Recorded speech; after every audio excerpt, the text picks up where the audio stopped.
And I just turned around and I hauled ass out of there. I was done. I wasn't dealing with that. The hypocrisy of the cult is one of the things that turned me away the quickest.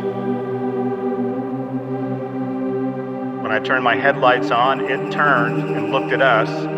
And one of the things I remember the most were the eyes were glowing red. I see an orb of light. It is just circling these steps like it is waiting for me. And he begins to tell them that he saw a UFO. They're basically like, what are you talking about? That's 7 foot up on a tree, peeking around it.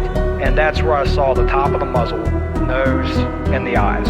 As soon as I made eye contact with this thing, it felt like death. Hello, Flow Fanatics, and welcome back to another new episode of Tinfoil Tales. I'm your host, Brandon. Tonight we're going to be joined by Mike. Mike's had some experiences that he wanted to come on here and talk about. Before we dive into that, though, got some business to take care of. If you want to be on an episode of Tinfoil Tales, please send me an email. You can send an email to tinfoiltalespodcast@gmail.com, and we will get you scheduled for a future episode. If you'd like to help the podcast out, continue to share it around. You can leave a 5-star review. That helps with the rankings, makes the podcast more discoverable for everyone. If you'd also like to become a foil fanatic, you can join the Patreon. You'll get exclusive access to ad-free episodes and early access to episodes right after I record them. So you could be listening to episodes several weeks up to 2 months earlier than what anyone else gets a chance to. Again, the Patreon is only $1.99 a month, so less than $2, so it's not that expensive, but it gives you all that great content. If you would like to help the podcast in other ways, there is a donate button. You can just donate directly through Red Circle. And if you do donate, let me know, and I'll give you a shout out on a future episode. If you do leave a 5-star review, I will also give you a shout out. So anyone out there listening, if you would like to be shouted out on an upcoming episode, all you got to do is leave a review, donate to the podcast, whatever it is. Any earnings we get goes directly back into the podcast. So again, I appreciate anyone that wants to help out in that regard. But I think now we're going to go ahead and bring Mike on, talk to him a little bit about some of this stuff. So I'm looking forward to diving into it. Hope you guys enjoy it. So sit back, relax, and enjoy the show. I'd like to take the time to welcome my guest tonight, Mike. Mike, thanks for coming on here and talking to me. Oh, yeah, man. My pleasure. Glad to be here. A little bit about yourself. Yeah, I guess I'm your stereotypical country boy. I'm from over here in Western Kentucky and Army brat, but was born in Fort Bragg, North Carolina, and kind of traveled around. But I've been in Kentucky since the late '80s and hunting fish and fishing mainly, a little hunting, but lifelong outdoorsman. And I work at a small school here, and just a family man and country boy, I'd say. Now, when you reached out to me, I believe it was over some experience you had. I think it was cryptid related. Yeah. Were you any, before we dive into that, were you someone that was open to that, or were you kind of skeptical, or how were you about stuff like that? Well, both. I had been interested in the paranormal and the cryptid stuff, and watched all from ghost hunters to finding Bigfoot and all the popular TV shows. So I was interested.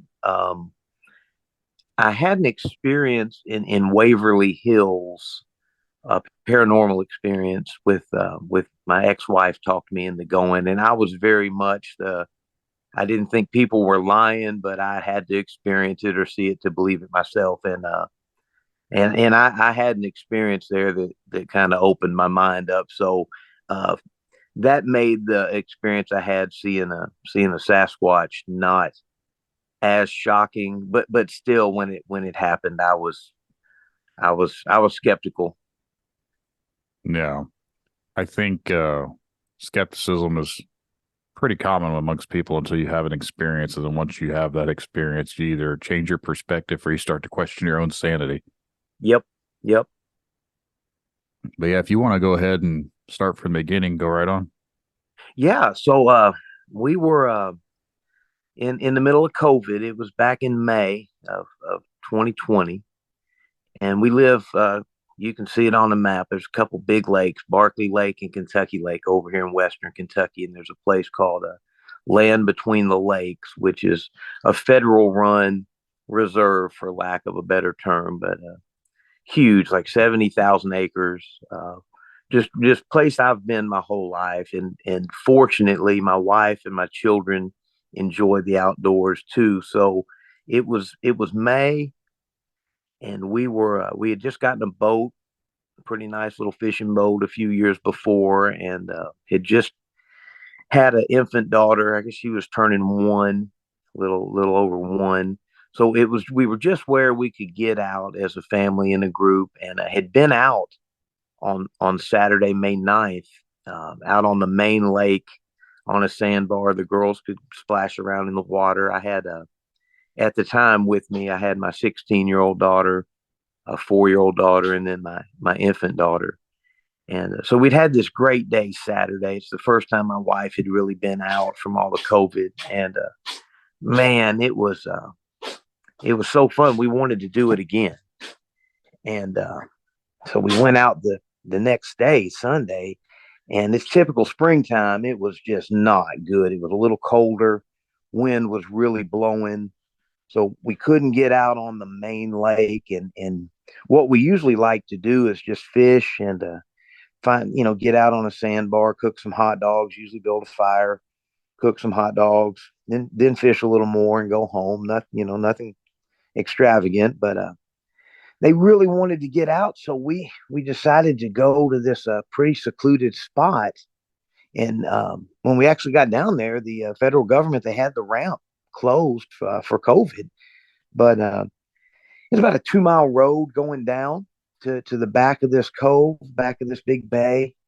And there was a spot where they looked like they had been putting kayaks in. So my boat was on a trailer, but I've got a 4-wheel drive truck. So I was able to get it in and get my boat in.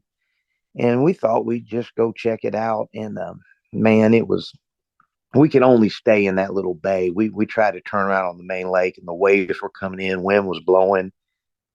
Fishing wasn't great. So we just decided to go up on the bank. I found a little spot, little flat spot where I could build a fire at the base of this ridge. And, so the girls actually stayed in the boat. My 16-year-old daughter got out on the bank and was fishing a little bit. Wasn't great. I started quickly. I'm a lifelong fisherman. I'd fish in a bathtub if I thought I could catch one out of it. So I was really disappointed.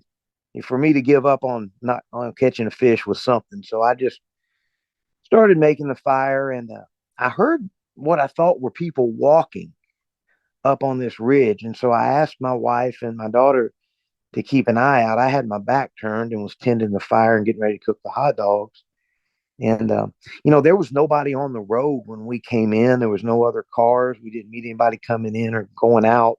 There's a hiking trail. It's called the North-South Trail that runs the length of Land Between the Lakes. And a few people hike, but they would have been about a mile off track to be where we were. So I still thought maybe they were just getting a view of the lake or smelled our smoke or something. But anyway, we just cooked the hot dogs and getting ready to pack it up. And we're going to go over to the other side of the bay maybe and fish a little. And right as I'm about ready to push the boat off, we heard a knock. And like we'd heard on all the Bigfoot shows.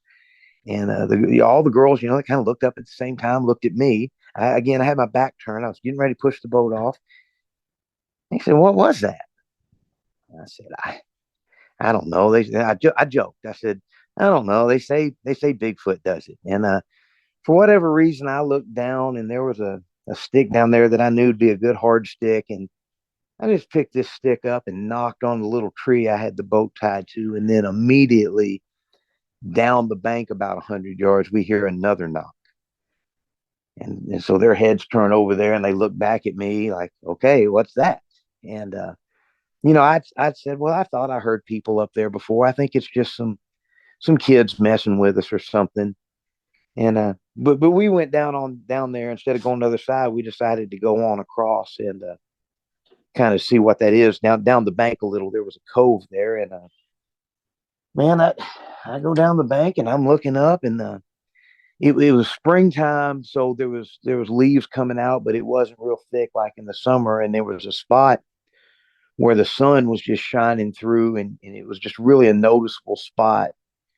And I just gravitated towards that, and I looked up, and standing right there was Bigfoot. And I did this double take and had that moment, but real quickly said, "Holy, there's Bigfoot!" And I think it heard me, and it kind of backed up farther back onto the ridge behind a bigger tree. And of course, my wife's saying where, so I actually kind of spin the boat. We were pretty safe out in the water and had the engine running, so I spin the boat a little so she could get a good view. And I'm trying to point it, and man, this thing goes the opposite way, just like it's the fastest thing I've ever seen on land. It's just like a blur. And I kind of, in reflecting about it, know why you don't get pictures or you get blurry. I mean, if I hadn't have seen it and locked in on where it was, I don't know that I ever would have seen it the way it was moving. So obviously she didn't see it, and my 16-year-old daughter didn't see it. So I actually spin the boat again and kind of go out of this little cove. Well, then it changed directions and starts coming back down the hill toward us. And I really think it was trying to get away from whichever direction we were going, but it came down a little gully, and we looked up, and there was some trees shaking. And so I didn't know at the time. I thought maybe this thing had used some trees to pull itself up the ridge. And I got a good look at it. My daughter couldn't track it, but they could see the trees moving. And so we thought we were out of the woods, and it disappeared. And I'm shocked. I'm shocked, but kind of awestruck, and just don't, you don't know what to think. And as the boat's kind of drifting down the bank a little bit, back into the bay where you could see our truck and trailer. I actually left the trailer in the water, and I got a ticket for it actually because I was in an unauthorized area. After we got back, and there was a ticket, and I actually wrote on the check to pay the ticket. I saw Bigfoot in the memo. So, but we were pretty close to the truck, and I told my wife, I said, let's just go over to the other side, at least go over there. And at about the time I was getting ready to start push the engine, I did. I pushed the throttle. My ears ring a lot. It's called tinnitus, and I can't hear a lot of background noise. So she was in the boat closest on the side closest to the bank, and the engine was running. And as I hit that engine, her face and my older daughter's face just looked up, and they went, "Did you hear that? That was a growl. What? Get out of here." And she was actually scared at this point. I don't think we were scared before, but when they heard that, she's looking and she's telling me, she could see where something could walk around the back of this cove and get to our truck, maybe quicker than we could get the boat over there to it. And she was honestly like, get out here quick. Didn't take her eyes off, trying to watch. They said it was like a frustrated, guttural growl. And so, man, we went back and got the boat loaded up. And I'm sure you've doing this podcast have been into the talk to a lot of people. And I think it's actually, I was able to call. I got home and I called a guy named Charlie Raymond with the Kentucky Bigfoot Research Organization. And he answered the phone about 11:30 and at night. And he answered the phone and ended up helping me a lot because, do you want to tell somebody, or are you crazy? I've been in the woods my whole life. Is this stuff been out there this whole time? How many times have I been watched or crept up on? And actually they came and did an investigation. I think it was August, and I took them out there, man, it helped me so much to go. They did range finding where we were. We measured, this thing was about 8 feet tall. I was about 60 yards away at the initial sighting and about 30 yards away when it ran up the hill. They're the ones that told me there was probably two of them, and the other one was shaking the trees, telling the one to come on. They actually spent the night. They've got this on their website, on their YouTube channel. They've got the investigation on there, and they got a knock. They got a knock, and they got some vocalizations that night. And that, I was still trying to convince myself I didn't see this thing. This isn't real. These things aren't out there. But had it not been for meeting Charlie and going through this, I'd have been in a different place with this thing. But now I'm not going to give up being in the woods. So I've got some rules and I've learned some stuff, and I'm convinced now that if you're in land between the lakes, you're being watched by something. So it was shocking. It was shocking, and it took coming to grips with. But I'm in a place now where like I say, I think they're all over, and I think it's like I've approached it like dealing if I was in Alaska and I knew bears were going to be around, or if I was in the ocean and there were going to be sharks. I would want to know. I'd love to fish in Alaska and catch fish and never see a bear ever. But it's neat, I guess, if you saw one, but you just never know. I don't think they really want to hurt people. But man, if this thing had wanted to get us, it would have gotten us. It's amazing. You don't realize how big these things are. It was about 8 feet tall, and we had a guy go up in the spot, and it was so wide. The width of the chest, I mean, it's at least 4 feet wide. I don't think it could fit through a door, a standard doorway. I know it couldn't, and it was it was kind of brownish, reddish. It was neat. One of the things, and I've told this story before, but the neatest thing was when the light was hitting it, its hair reacted to the light. It was more of a uniform. It kind of looked more like a bear. It was more of a uniform, not a shaggy coat. But when it got down and then into the little gully there, where there wasn't much light, it actually turned like a dark brown. And I can still see to this day that the eyes are so deep inset. The human-like hooded nose, area where a mouth was. There was a face. It was clearly visible. There was a face that wasn't all hair covered. Everything else was. The chest is just massive, and then the palm. I actually saw the palm, which again wasn't covered in fur. It was just coming through there, and just I can close my eyes, even with my eyes open. I can sit here and picture it right now. It will never be out of my mind. So Yeah, that was those yeah. Go ahead. experiences kind of stick with you. Yeah, yeah. Now you said it was went down in this gully ditch area or whatever. hmm Where did it go once it got in there? Did it just go off to where you couldn't see it anymore, or did it notice you? Like, how did the whole thing? Where did it go from that point? Yeah, so it went up on the hill. So the way this thing, they flooded two rivers to make this land between the lakes area. They actually moved families, moved cemeteries.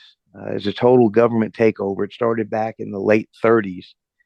Um, so what you've got is the lake. Actually, the elevation of the lake is like right now it's summer winter pool. It's about 355 feet above sea level, and then the highest peak in this place is going to be a little over 600 feet. So you've got a lot of hills and ridges that are anywhere from 50 feet to 250 feet up. So we were down when it went down into this little gully, it went back up on top of the ridge. And now I know exactly where it went because I've actually been in there and walked around, and there's a lot of old logging roads and their stuff. So it went up on the ridge and then disappeared on the other side. And there's you get into the mountaineering of it, you find that it's called a saddle, where it's a little connector place. So there's places where if you're going to go up and down these hills to get somewhere, it's going to take you 30 minutes to an hour. If you know where the little paths and the saddles are, it could take you 10 minutes to cover the same distance. And I'm sure they know these. So it was gone really, really quickly. We thought when we saw it in the gully. Now, I don't know if it came around and it was what growled at us coming back after us, or there was a third one there. I don't know. And that my wife and I, she's convinced that we thought it ran away, but it came on after us, and she's really convinced it was coming after us, and still doesn't know why it didn't come on around after us on the truck. So it took her a long time to get over that and actually get back out and hike and do some stuff. And we would go camping off out in the major camping areas. There's designated camping areas, and then you can just backcountry camping is what it's called. We don't do that anymore. I like to fish. The last 2 hours of daylight is my favorite time to fish. And if we're doing it on foot or we're out, we make sure we're back at the truck. We don't go out at night. We make sure we're in plenty of time. Now that we've seen that.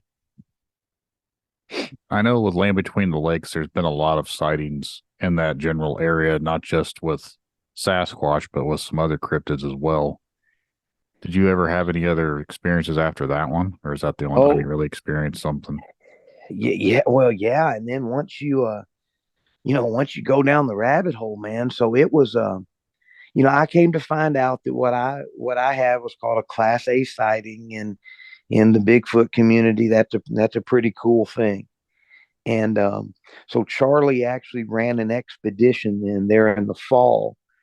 He ran an expedition and invited me to come and be the guest speaker one night, right there at the place where I'd had the sighting, and which was awesome. So I went out with them, and I'd never done this before. And they, I say I wasn't out at night, and of course it was at night, but it was a big group of us. There was never, we were always at least two of us, and we stayed on these roads and weren't real intrusive. And that night, we saw the lights. These people, I didn't realize I had seen orbs and lights and strange things in this area my entire life, and written it off to, there's a military base not too far from us, and written it off to some type of military thing, headlamps with hikers, things like that. I'd never put a lot of thought in it, but we saw these lights,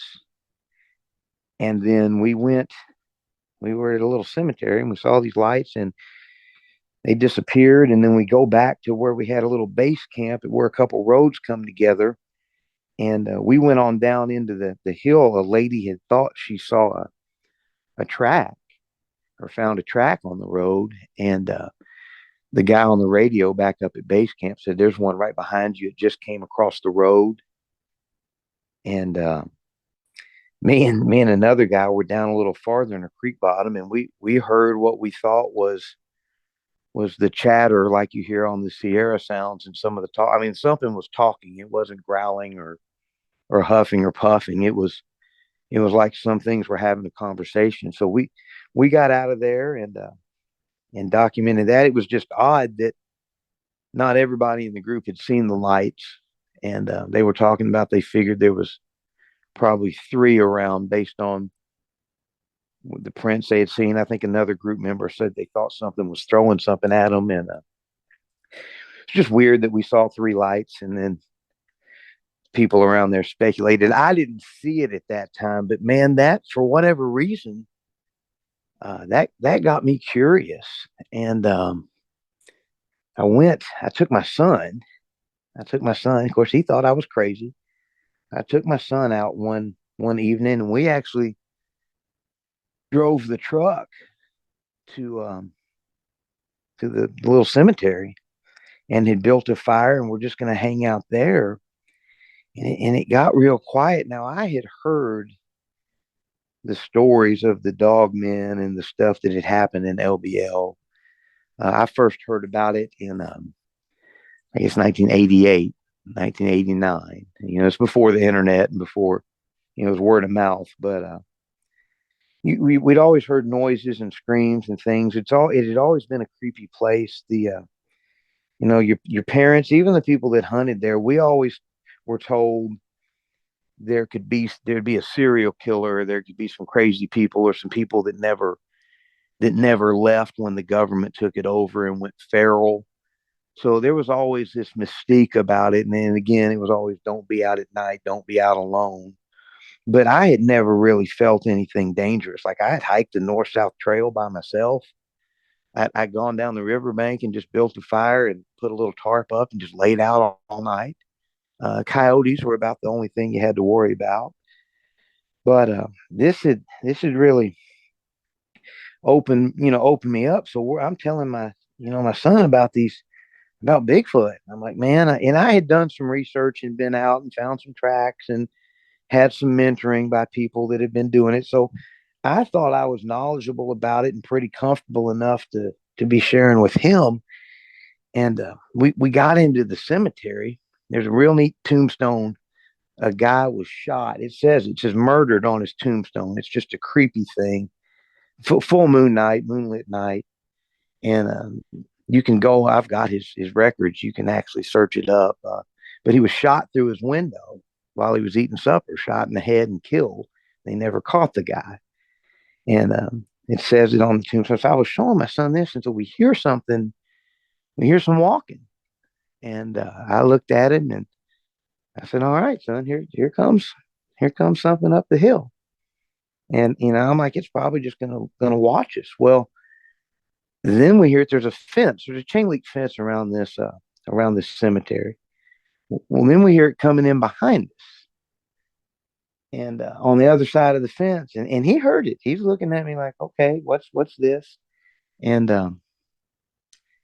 like, oh, it's just going around. It's going on down the lake. It won't mess with us. Don't worry. Well, then we hear it over to the left, and this is closer to where the gate to get in this thing, where the gate is, closer to us. And I said, let's just go back to the truck. When we get back to the truck, wind's really blowing, so I'm still thinking, well, it's, we're mistaking it for something. But I don't know how many minutes it was. It wasn't long. Back behind us on the original side behind the truck, which would have been, I know now where when our backs were turned, that's where it was coming. We just hear this roar, like there's a growl, and I looked at him. I said, "Get in the truck." It's I left the fire going. The fire was out on gravel. I did 2 years fire and rescue. I want to qualify. I don't. I'm not going to be the guy that burns down the woods or starts a wildfire. I'm extra with putting out fires. And I said, get in the truck. And we got out of there. And again, that's the last time I've been out at night. So it in continuing to do this. So this is all back in, 2020, late to, I think it was October, November. So, we're in 2023 now. I've done a lot, and I've actually got an area where I think there's some Bigfoot that will interact and do some things, which scares me more because I'm pretty sure this was not a Sasquatch. Now I didn't see anything, but I actually did. I got invited. Small Town Monsters is releasing a documentary on the area in the springtime, and I was asked to come just share some local knowledge and some of my experiences there. And I just learned then they had a lot of people there that were really, really with the dog man. That's the only thing I have that really I could speculate was a dog man. But these people aren't lying. These people aren't lying. And you start looking into this stuff and you realize, wow, there's a lot more out there than you think. The dog man topic is a interesting one to me just because of my own personal experience with something. But I've wondered, and I've looked into this. There was supposedly like a family that was murdered or something and years ago, and it's been claimed to be a hoax. And there's been other people that have these great fantastical stories about what happened there as well. And I've always I try and remain skeptical on a lot of things myself, and I have logical questions I at least try and ask, and I'm always just fuzzy on certain things, but that's a that's a different topic. That's a me problem. But No, it's I tell you what happened. It kind of took me down this, and this is after I actually found a really good print. And I find them so much now. I measure them and take pictures of them. I want to cast one, and it's really really good with the toes and everything. But I found this one deep one, 16 inches long. So I cast it, and I went on another podcast, Sasquatch Odyssey, and the guy sandwiched me between Ron Moorhead and Jeff Meldrum. And these are two big heavyweights in the Bigfoot world, and I guess I was filler time for that. But I had this cast, and I asked.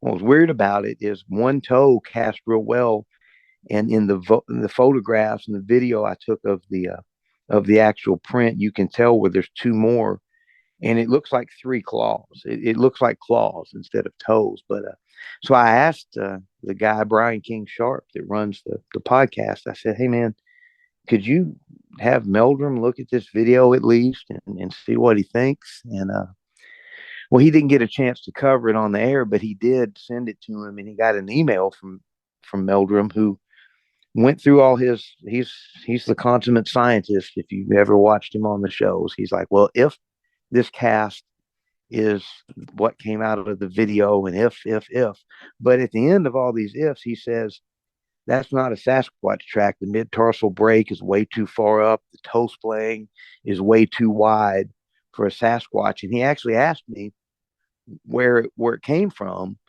and I responded to him, and I've never gotten anything back. So I've got a track from something that I'm pretty confident Jeff Meldrum is admitting is a track, but it's not a Bigfoot. It's 8 inches wide, 16 inches long. you still have a photo of that? Because I'd like to see it. Oh, absolutely. Yeah, I've got the cast. It's actually in my truck, and I can email you all that stuff, man. It's neat. And the photo, like I say, in the photo, there was a, everybody says, why is there one track? Why do you always find one track? And there's some cases where I'm skeptical of it, like a long muddy bank or a long snowdrift. But in this case, this was a seep on the side of a hill, and the only reason I found it is because I almost fell and busted my butt in a bunch of dry leaves. So it's when the water table comes up, and in this place, there's actually an old cistern that is probably, I don't know, 50 yards away from this on this same ridge. So when the water table's up, you can see water in this thing, and then it gradually goes down. But it seeps out on the side of this ridge, and if you step in this spot, and it's a yard. It's the size of a yardstick every way. But it's where this trail comes up. It's the only place you can step, and this thing stepped in it, and it looks like it slipped and grabbed with one toe. And yeah, I'll definitely shoot it to you, man. It's interesting, but again, it's kind of scary too. So Yeah, I like I said, the dog man phenomena is something that really piques my interest, just because with Sasquatch I can see it being possible, yeah, but there's no genetic evolutionary line for something like a dog man. I'm with you. I'm 100% with you. Yep. But But no, I'm telling you, yeah. there's some things I'll talk to y'all fair about it. But Okay. there's some things that makes me question certain things, and without rambling on and sounding dumb about it, it's like I said, we'll talk off air. Okay. Yeah. But do you was there anything else if you've experienced since all this has went on? the neatest thing. So you get a lot of circumstantial stuff, and I've taken some people, and they've seen some, shadows and some prints and some almost sightings and the things. But this past spring, so we've come to grips with it. We don't go in LBL. If you go past July, August, September, and even into October, you're going to be covered with ticks and bugs and stuff. So we we hike a little in the spring. We fish more in the spring. We really hike like starting now, November, December. And we've come to grips with where to go and how to enjoy ourselves and just be aware. But we were in the back of a cove in the boat this spring. And my daughter, she's 8 now. She had just been fascinated all day with how sound carried on the water. She had commented people are out water skiing and boating, and they sound like they're close. And so we got to talking about echoes and everything. Well, it's almost dusk. We're in the back of this cove. There's nobody out. And I said, watch. I said, watch this. Let me show you this. And so I didn't. I should have had. I guarantee you, if I'd have had a recorder running, this sound would be on every TV show and all over the internet, because it was just. I let out this woo really loud, and it starts echoing, and then right behind us in this little creek, you hear whoop, and you hear the P sound. And I look at my wife and I'm like, well, we know what that is. And then it was loud enough that the coyotes started going, and it got wild for a minute. And then up on this ridge, and I'd actually gotten a 19-inch print off this ridge previously, you hear this, and like the crickets stopped, the frogs stopped, everything stopped. And we were just like, oh, okay. I feel like a lot of encounters, I feel like they're nocturnal, and they're starting to get ready to hunt at night. And I feel like a lot of people get in the way of that or mess that up. And that's where a lot of it was Sasquatch anyway. And I got this feeling like something was telling whatever whooped at us to shut up. And it's getting time to, it sounded mad. It was very ferocious, very, like to say. And it, there could have been somebody behind us on the trail that was whooping at us. It's possible that was a human that whooped at us, but it's highly unlikely that then at that exact same moment, a couple ridges away, somebody had a studio quality, movie quality audio to just play. So it was just I'm not going on. I tell you, I'm not going on that ridge. I could. There's plenty of places to hike, not there. So, but that's the two. That's the two real. Our first sighting, and then that that again. I'll take anybody out there, and I can show you stick structures and prints and things, and you can hear knocks. And again, it's unless one walks out in front of you. I tell people I completely understand. You can think I'm crazy, but if anybody had heard that, they would have, they would have rethought it. So I think it's strange that some people are able to go out there and find things, and people that go out there looking for it all the time don't find anything. But it's like usually the ones that aren't looking for it are the ones that come across it more often. yeah, yeah, and I still try to, and I actually learned this from ghost hunting. When you want to debunk. That's where I first remember hearing that term on ghost hunters: debunk everything. Don't think everything is a ghost. Don't think everything. So I very much maintain that. What I'm trying to avoid right now, they call it all the woo. They all The this woo woo. extra. Yeah, they just. But I tell you what, man, I had a guy. I had him out, and he was with me. It was the same day we found that big print. I found it with my son, and we went to cast it. So lifelong friend. I went worked with him in high school, and he was out with me.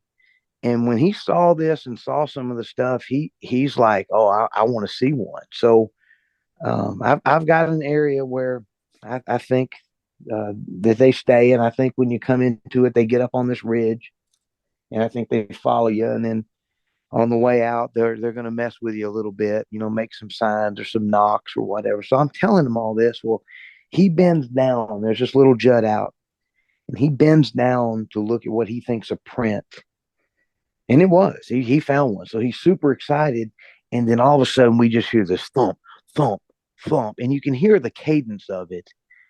And I look at him. I say, "Hey, man, if we walk right here, there's nothing for 200 yards out here but open trees. We're going to see whatever this is." And it was gone. And there's been 2 or 3 times. And so I always, you hear all the interdimensional stuff. And man, I put an asterisk by it. I think it's some natural thing like you're talking about with whether you believe in creation or evolution, whatever, whether some line to that. But there's been 2 or 3 times where if it had been anything, I should have been able to see it, and it wasn't there. So If these things are real, I do believe that there's a bit of, we'll go on the woo side of it. I think if it's just a normal primate, there's a lot of weird stuff that goes on when it comes to Sasquatch and Bigfoot sightings. The fact that people can chase after them and they just vanish. Yeah. And you see tracks and all of a sudden the tracks just vanish.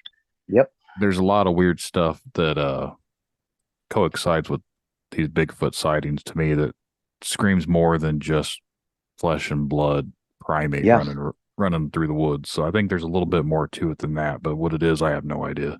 Right. Yeah. I'm right there with you. But yeah, I think with everything that we talked about, there's a little bit more that I could say, but at the same time, it's like I'm not an expert, and there's a lot of self-proclaimed experts, I feel like, in this field that it's hard to say one way or the other, especially when there's no physical evidence or proof other than we might find a print here or there. But people, they have their theories, and they'll die by their theories, saying that they do this and they're nocturnal and they bury their dead and they do this, they do that. I was like, you guys haven't even found one. You've never even seen one, yet you have your 100% conclusive mind theories set up to know exactly what these things are and how they operate and what they do, but yet you've never even seen it. Yeah, and I've got a friend that's into this, and he runs a podcast, and he when he first started, he would hate when people would call it a research area, because he would say, you might be investigating something, but unless you've got one in a cage in your basement, you're not researching anything. Now, he's been out and has since relaxed on that because he sees a lot of the circumstantial stuff. But you're right. There's no expert until we catch one. And I tell you what, I don't really think they want to hurt you. At least the ones that I've come across. Now, there's probably some bad ones. And again, you look at bears. If you look at the encounters people have with bears, or the chances they don't even know they were around. And I don't really think a lot of bears really want to hurt a human, but they do. And I just tell you, I wouldn't shoot one of these. I don't think there's something you could carry. I mean, people. I wasn't able to serve in the military. I've got a blood disease where I'm permanently anemic, but I'm the only Smith male that has not served in the military. So I was and this goes back to like my great grandfather. So I was very much raised this way. I don't talk a lot about it. My dad was one of the original members of Delta Force, and I can prove that. So I was raised with that mentality, and people don't understand. You don't rise to your expectation under pressure. You fall to your training. And there's nobody, I don't care how good a deer hunter you are, you're not training to have something like this coming after you and be able to stand your ground and aim and pull a trigger where you would need to put the bullet to kill it. And you might wound it later and it might die later, but it's going to get you. And I've heard stories about, my dad was in Alaska a lot, and he would say he's watched he carried a 44 Magnum all the time. Back then, it's back in the 70s and 80s. Didn't have some of the bigger handgun that they have now, but he talked about supposedly seeing a guy shooting a charging bear with a 357 and the bullets bouncing off the bear's skull and just making it matter. So it's sadly probably going to take a dead one for people to really, acknowledge that we're not all crazy when we see these things. But I'm not going to be the guy that tries to do that. I think there may have been, if these are able to be killed, I think there's already been people that have done it, but it kind of, not to wear my tinfoil hat here, but I think there's a reason that if they do exist, I think there's reasons that they keep them under wraps, and I don't know what those reasons are, but it seems strange to me that they're too big of a creature to be able just to hide out. Yeah. And you need a certain amount of animals for a breeding population. Otherwise, they're going to die out from evolution or from just go extinct from lack of species. So to me, that's why I said it goes back to that weird factor of them, that if they're an animal, yet they're so widespread, people see them all over the country, all over the world. Yeah. Why are we not able to find any physical evidence or proof of them? Yeah. And I don't go down that thing. I tell you, I listen to all this stuff, of course. I keep it running at my desk sometimes in the background when I don't have to pay attention to what I'm doing at work. And I've heard some crazy stuff. And again, I'm not going to call anybody flat out a liar, but a lot of it you're like, well, okay, but there's a story. It's actually on the Kentucky Bigfoot Research Organization on their YouTube. You've got to go down, scroll down through his reports, video reports. But a guy contacted him years ago on his deathbed, and he recounts this story about being on Fort Knox here in Kentucky as part of support for the Drug Enforcement Agency. And around that time, I actually had a good friend that was on this task force, so I know what he was talking about. What happened because of these huge military bases, a lot of people were going in.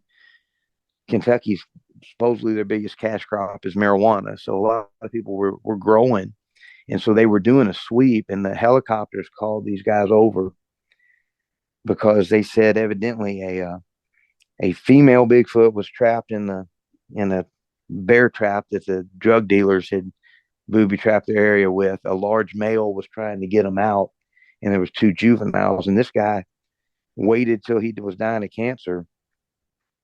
And I won't tell the story, but I mean, when you listen to this guy talking, I don't have any reason to think he was lying. And he went ahead with the tinfoil stuff and talked about how the men in black showed up. They took their clothes, debriefed them, threatened them with death, threatened their families with death if they ever recounted anything that they saw. So, but in that, he talked about it taking us hundreds of rounds from machine guns, and we're not talking about AR-15. We're talking about the belt fed stuff, the bigger stuff, to get this male to actually, I guess, they killed him. So yeah, I don't know, man. I don't, like I said, I don't think that guy was telling the story. There's a lot of interesting stories out there that it makes me scratch my head. I was like, man, some of this doesn't sound true, and then some of it, I mean, yeah. Again, who am I to question someone one way or the other? At the end of the day, I don't know anything. I'm just a guy with a microphone. Right. And I don't say I'm an avid researcher or anything like that. I'm not an investigator. I host a podcast and I talk to people. That's the extent of me going out in the woods. I go to the woods down here in my basement. Well, you should get out a little, man. It's not bad out there, but basements are nice too. I'm afraid I might know what's actually out there, so that's why I choose to stay in the basement. I got you. I don't blame you. But yeah, I think we can go ahead and wrap this up, Mike. I appreciate you coming on here talking with me. Yes, sir. My pleasure.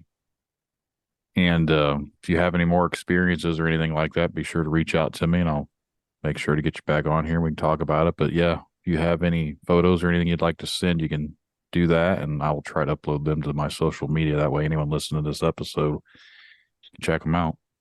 Yeah, absolutely. I got your email. Well, I'm off. I do that from I don't even have internet in my house. That's how old school I am. But I've got them at my desk. When I get back to my desk Monday after Thanksgiving, I'll shoot you a bunch of stuff. No, that works for me.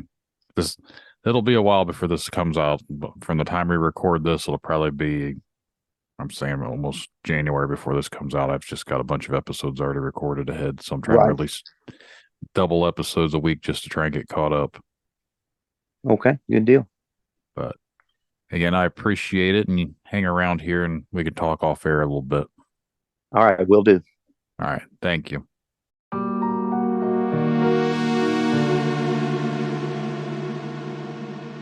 Remember, the truth lies in the stories we share, the connections we make. Stay curious, stay open-minded. Thank you all for joining us on this journey, and until next time, keep questioning, keep seeking, and keep exploring the unknown. Good night, everyone.